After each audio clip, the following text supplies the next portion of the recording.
Okay, so today we'll be looking at the binary number system.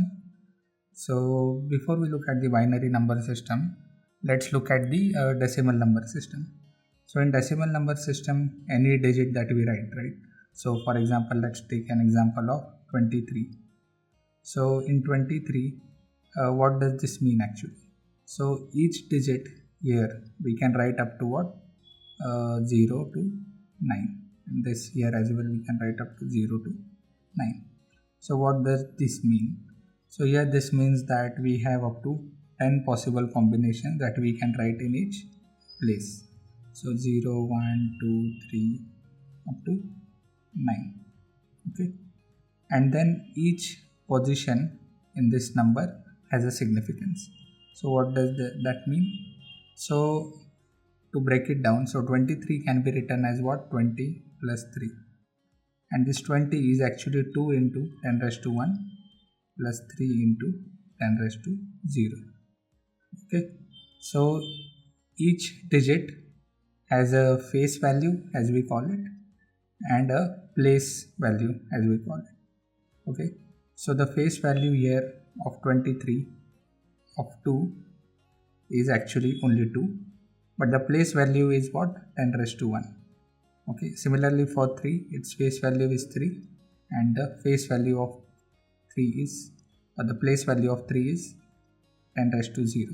Okay, so basically each position in this decimal number represents the power of 10 that place holds. Okay, so similarly if you take another example here, let's say 423. Okay, so in 423 what will happen? So this is position 0, this is position 1, this is position 2. Okay, so this will be represented as 4 into 10 raised to 2, since this 4 is at second position, so that's why the power of 10 here is 2. Okay, similarly plus for 23 as we saw, 2 into 10 raised to 1 plus 3 into 10 raised to 0.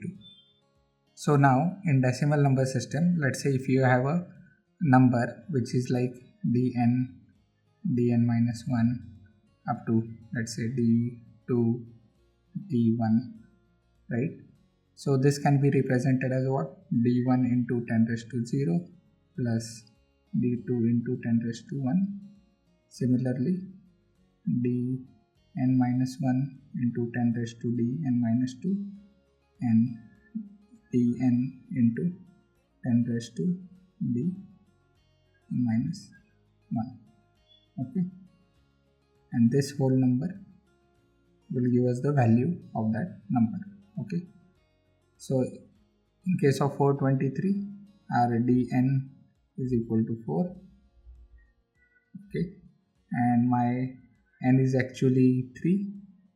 Okay, so n is equal to 3, and then dn minus 1 is equal to 2, n equal to 2, sorry, not n equal to 2,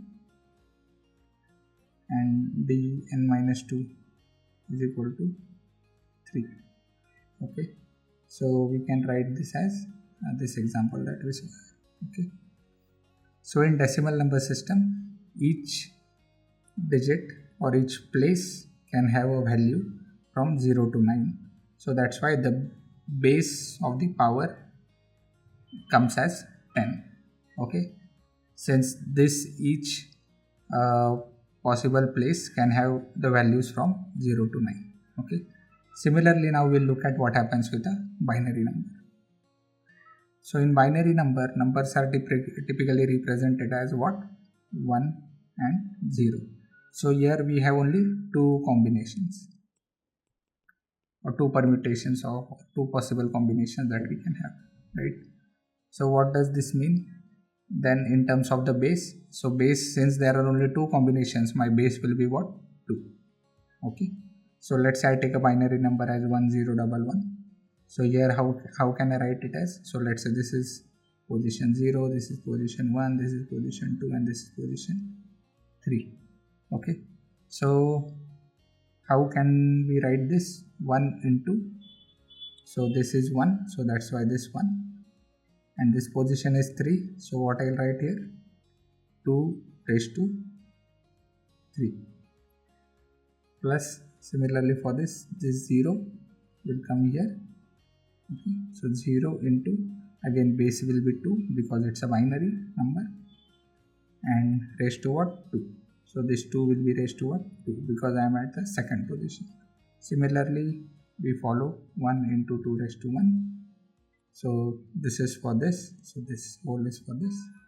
Okay, plus 1 into 2 raised to 0.